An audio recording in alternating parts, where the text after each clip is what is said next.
Hi guys, and welcome back to our channel. Thanks so much for dropping by to watch our videos, and we so much appreciate you. We say God bless you for doing that. It has been reported that Igboho has been chained in cell despite injuries sustained during the arrest. If you're watching our videos, we appreciate you, but if you are yet to subscribe to our channel, we urge you to kindly click on the red subscribe button below, and as well as notification bell beside it by clicking on the personalized bell at the middle, as to always get the latest news here on our platform as well. Following the report that has emerged that the Yoruba Nation activist Sunday Igboho was subjected to treatment beneath his dignity during and after his arrest at the airport by the Benin Republic security agents. Via the source, which is Punch, the lead counsel described as inhuman the treatment his client was being subjected to in the custody of the police in Benin Republic. The counsel Chief Yomi Ali Yusan said this while speaking with one of our correspondents on Tuesday night. He said his wife Rocco, who was arrested together with Igboho, was also kept in a separate cell by the police in the neighboring country. They chained him in the cell where they put him in Cotonou. There was a fracas at the airport when he was arrested, and he hit him in the hand, and the same hand was handcuffed, and he is in pains, and he was weeping like a child when he was called to hear from him. The wife too was put in a separate cell, but they didn't chain the wife. He was crying, and the wife was crying too. Says he was written in pain seriously. They only pray that don't pay anybody to kill him. That was their prayer, that they'd only pray that nobody was sent to kill him. And they said that you don't out somebody in cell and still change the person. They said, he sustained injury and they didn't take him to hospital for treatment, and they heard that he is appearing in court tomorrow, but they don't know whether that will carry out or not, or probably it will not still hold. And there has been so many people in which has already stood up for Sunday Igboho. As Gani Adams said, federal government attempt to criminalize Igboho's case undemocratically. In reacting to the development yesterday, the Ààrẹ Ọ̀nà Kakanfò of Yoruba land, Iba Gani Adams, faulted the arrest of Yoruba activists, warning the federal government not to trivialize agitations. In a statement by a special assistant on media, Çhained Aderemi, Iba Adams said the call for Yoruba Nation came to the front burner in Nigeria political history because of growing injustice, nepotism, corruption, and maladministration in the various sectors of the country. Gani Adams said, I felt bad when the news of the arrest broke out on Monday evening, and I started monitoring unfolding events, but I think the federal government should be fair to the young one, because any attempt to trivialize the issue of agitation might set this nation on fire. For example, the issue of self-determination didn't come up overnight.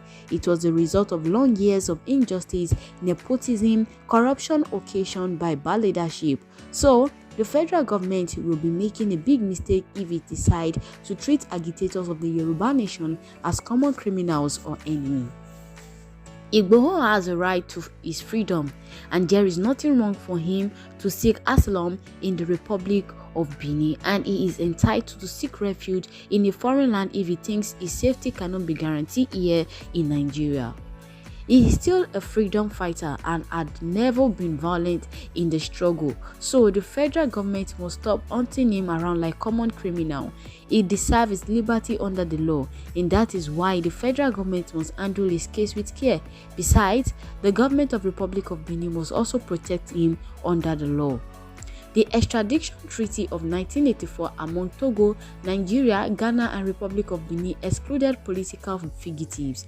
It also stated that where the fugitive will not get justice because of discrimination and or undue delay in prosecution, the host country should not release the fugitive. Now, Article 20 of African Charter on Human and people's right, to which the 4 countries were signatories, made agitation for self-determination a fundamental right to be protected by all countries. And this makes Chief Sunday Adeyemo a political offender who cannot be deported or extradited by the good people of the Republic of Benin for any reason. Igboho's case is gradually exposing the federal government's plans to clamp down on all agitators and these undemocratic and also capable of turning government to the tyranny of the majority, especially from the government that came to power with a lot of hope and support from the people of the Southwest. The right to self-determination is also entrenched in Article 1 of the United Nations Universal Declaration of Human Rights and the African Charter on People's Rights. Democracy thrives when there is a free and fair election, and in other claims, transparency is an integral part of the election process. But here in Nigeria, it is a different ballgame because we usually shy away from the reality of the present situation of the world. However, we cannot continue to live as if we are in the dark ages when there was no access to information, when there were no communication facilities like mobile phones and other facilities. This is the 21st century and it is an information age where countries of the world live and thrive on information. Therefore, it is sad to know that our lawmakers would daily use mobile phones, operate mobile banking system with various network service, and now giving unnecessary excuses as on the use of electronic transmission of the election result, in which he said it is so bad. And also, Fani Kayode said it should be treated with respect and decorum. And his reaction, the former aviation minister, Mr. Femi Fani Kayode, urged the Beninese government to treat Igboho with respect and decorum. In his words, he said, "I call on the authorities in Cotonou to respect the civil liberties and rights of Chief Sunday Adeyemo, and I call on them to treat him with respect and decorum. Those rights are protected under international laws and protocols, including the African Charter on Human and People's Rights, to which Benin Republic is a signatory. The Beninese government must be fair in their actions. Igboho must not be denied access to his doctors and lawyers, and he must not be tortured, brutalized, humiliated, or treated with contempt.